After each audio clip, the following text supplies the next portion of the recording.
Hello दोस्तों, नमस्कार। मैं अशोक कुमार आप लोगों का पुनः स्वागत करता हूं अपने इस एजुकेशनल प्लेटफॉर्म पर। आज हम लोग एनसीईआरटी गणित कक्षा 10 का अध्याय 8 पढ़ेंगे। जो आइए अब हम लोग कुछ उदाहरण के माध्यम से इस प्रश्नावली को हल करने का प्रयास करेंगे। क्योंकि एक बात आपको ध्यान में रखना है कि जो आप मैट्रिक परीक्षा की आप तैयारी कर रहे हैं, तो जो आपका प्रश्नावली में जितने सारे प्रश्न हैं उसके साथ साथ जितने सारे पुस्तक में जो उदाहरण दिए गए हैं उसकी भी तैयारी कर लेना अनिवार्य है। नहीं तो पता चलेगा कि आप प्रश्नावली के सारे क्वेश्चंस को आप जानते थे और परीक्षा में पूछ दिया उदाहरण से, तो आपको समझ में नहीं आता होगा। तो अध्याय 8 का पहला जो एग्जाम्पल है उसको हम लोग सॉल्व करते हैं। हम लोगों ने एक ट्रिक के माध्यम से पढ़ा कि लाला आम लाया कच्चे कच्चे आम।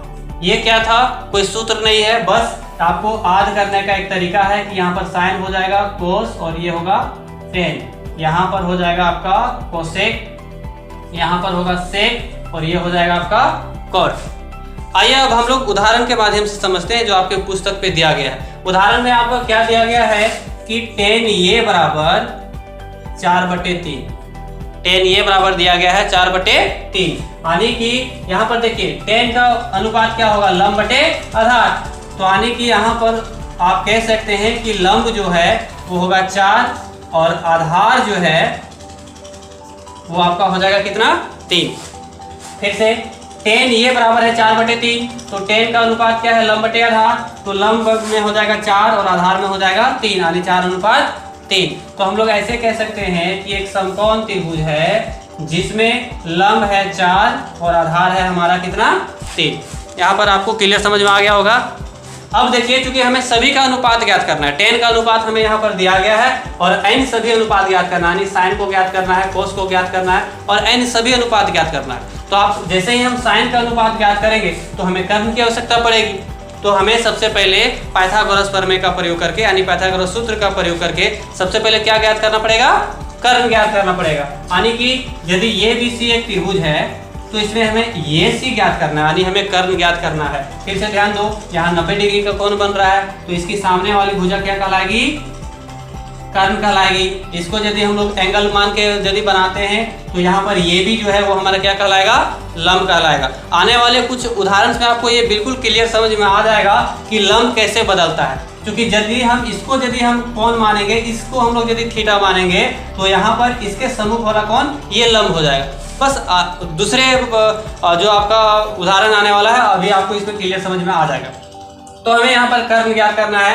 कौन सी सूत्र का प्रयोग करेंगे हम लोग? पाइथागोरस सूत्र का प्रयोग करेंगे। पाइथागोरस सूत्र में क्या कहता है कि कर्ण का जो स्क्वायर है, यानी कर्ण स्क्वायर जो है, कर्ण स्क्वायर बराबर हो जाएगा लंब का स्क्वायर प्लस आधार का स्क्वायर। कर्ण में हमें कुछ दिया नहीं गया है, इसको हमें ज्ञात करना है। तो कर्ण स्क्वायर बराबर हो जाएगा, लंब में हमें दिया गया है तो 4 पर स्क्वायर हो जाएगा, आधार हमें दिया गया है 3, तो यहाँ पर हो जाएगा 3 पर स्क्वायर। अब 4 पर स्क्वायर है तो 4 चौक 16, 3 पर स्क्वायर है तो 3 का स्क्वायर कितना हो जाएगा? 9। 16 और 9 को जोड़ेंगे कितना हो जाएगा? 25, यानी कि कर्ण स्क्वायर बराबर हमारा कितना आ गया? 25। चूंकि यहाँ स्क्वायर में है तो हम लोग इसको स्क्वायर को हटाएंगे तो इसको हम लोग 25 को रूट करेंगे तो कितना हो जाएगा? रूट 25 हो जाएगा। स्क्वायर को यहाँ पर हटाएंगे तो यहाँ पर रूट 25 हो जाएगा स्क्वायर के बदले। अब यहाँ पर क्या होगा? इसको हम लोग रूट तोड़ेंगे तो कर्ण बराबर क्या हो जाएगा? इसको हम लोग रूट हटाएंगे तो 5 गुने 5, यानी कि कर्ण बराबर हमारा कितना आ जाएगा? 5। ठीक है, यहाँ पर आपको समझ में आ गया, यानी कि ये कर्ण बराबर हमारा कितना आ गया? 5। उम्मीद है कि यहाँ पर इस प्रमेय का प्रयोग आप पिछले कक्षाओं में चूंकि कर चुके हैं तो आपको कोई दिक्कत नहीं होता होगा इस सूत्र को प्रयोग करने के लिए। अब हम लोग यहाँ पर टेन का हमारा दिया गया था, टेन का अनुपात जो दिया गया था वो था 4/3। अब हम लोग एन सभी अनुपात को ज्ञात कर सकते हैं। जैसे हमें साइन का अनुपात ज्ञात करना है तो साइन बराबर क्या होता है? तो साइन बराबर होता है लंब बटे कर्ण। तो इसका अनुपात क्या हो जाएगा भाई? कि लंब में होगा 4 और कर्ण में हमारा कितना है? 5। तो साइन का अनुपात हो जाएगा 4/5। अब साइन का उल्टा होता है कौन? कोसेक।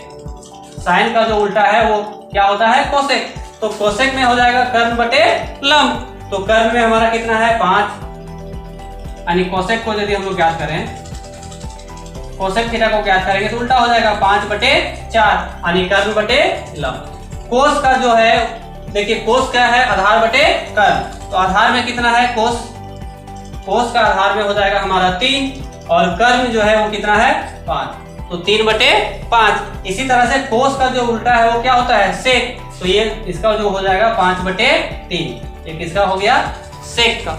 उसी तरह से टेन हमारा दिया गया है 4/3, प्रश्न में ही दिया गया था, तो टेन का उल्टा कोट होता है, तो 4/3 हमारा दिया गया था, तो इसका कितना हो जाएगा 3/4।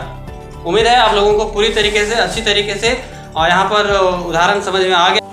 तो आइए अब हम लोग अध्याय 8 का एग्जाम्पल नंबर 2 देखते हैं। दूसरा एग्जाम्पल में क्या कहता है कि यदि कौन बी और कौन क्यू न्यून कौन है जिसमें साइन बी बराबर साइन क्यू हो, तो सिद्ध कीजिए कि कौन बी बराबर कौन क्यू। यानी कि यहाँ पर भी हम लोग एक त्रिभुज बनाएंगे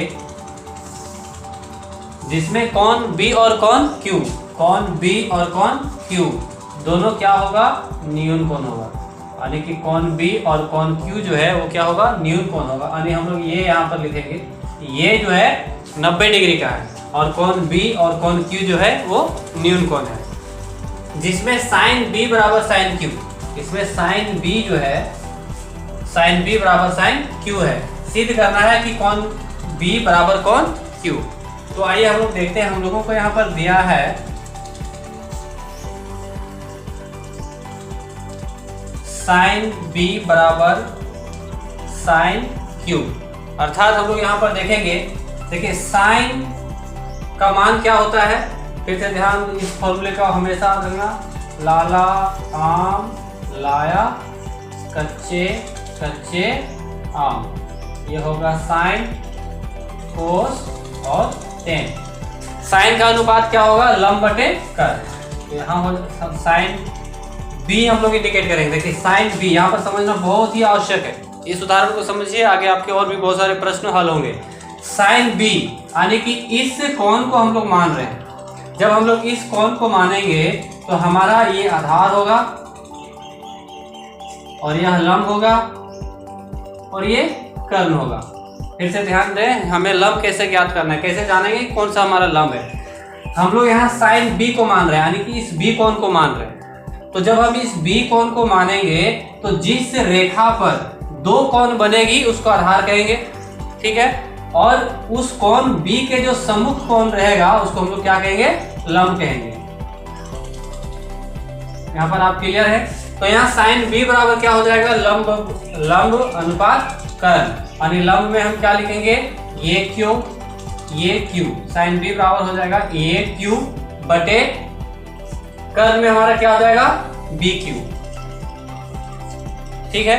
उसी तरीके से साइन क्यू निकालेंगे हम लोग, साइन क्यू का अनुपात क्या हो जाएगा। अब देखिए, अब हम लोग क्यू इसको हम लोग एंगल मान रहे हैं, मान लीजिए इसको हम लोग मिटा देते हैं, इसको हम लोग एंगल मान रहे हैं, तब यहाँ पर क्या होगा, इस रेखा पर दो कोण बन रहे हैं और जिस रेखा पर दो कोण बनेगा उसको आधार कहेंगे हम लोग, ठीक है। और इस रेखा पर जो दो कोण बन रहे हैं वो तो आधार है ही, साथ ही साथ लंब हम लोग कैसे जानेंगे कि ये लंब होगा, क्योंकि इस क्यू का जो सम्मुख भुजा है वो कौन है ये भी है, इसलिए अब ये भी क्या होगा लंब होगा और ये क्यू जो है वो आधार होगा।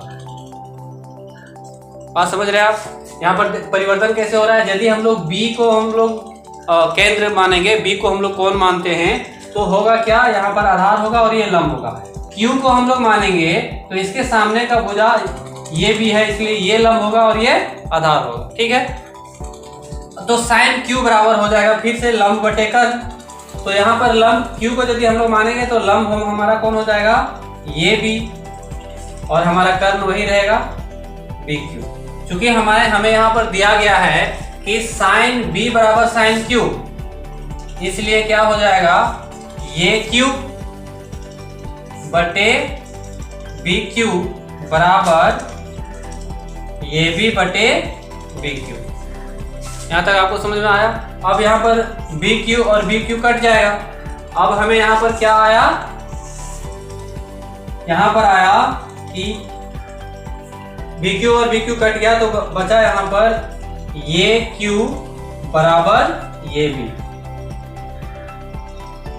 ये Q बराबर ये B, यानी कि यहाँ पर क्या हुआ कि ये Q जो है वो बराबर हो रहा है ये B का, यानी ये Q भुजा जो है वो बराबर है ये B भुजा का। इसलिए हम लोग लिख सकते हैं कौन B बराबर कौन Q। क्यों? तो यहाँ पर हम लिख सकते हैं कि समान भुजा यहाँ पर कौन कौन है, ये Q और ये B, ये Q और ये B। और तो इस रेखा से जो कोण बन रहा है Q बन रहा है, और इस रेखा से जो कोण बन रहा है वो B बन रहा है। क्योंकि दोनों की दूरी जो है, दोनों की लंबाई जो है वो हमें समान आया, एक Q जो है वो बराबर आया ये B का, इसलिए हम लोग लिखेंगे कौन B बराबर कौन Q। हम लोग कारण में लिखेंगे कि ऐसा क्यों लिख रहे हैं, तो समान भुजाओं के सम्मुख कोण, समान भुजाओं के सम्मुख कोण बराबर होते हैं। इस तरह से ये हम लोग यहाँ पर सिद्ध कर लिए। उम्मीद है कि आपको यहाँ पर समझ में आ गया होगा। अब हम नेक्स्ट वीडियो में इसके अन्य सभी उदाहरणों को हम समझाने का प्रयास करेंगे। और धन्यवाद आप सबों का, और यकीन मानिए कि आप हमारे YouTube को बिल्कुल फॉलो करते रहिए। इसके पहले हम SST के कुछ सीरीज बना रहे थे, बट SST का जो वीडियो जो है उससे कहीं ज़्यादा आसान है मैथ का वीडियोज बनाना और मैथ को पढ़ाना। तो अभी हम फिलहाल मैथ का वीडियो ही लगातार आपके बीच लेकर के आएंगे, और उम्मीद है कि आप उस वीडियोज का बेनिफिट्स भी उठाएंगे। थैंक यू, धन्यवाद।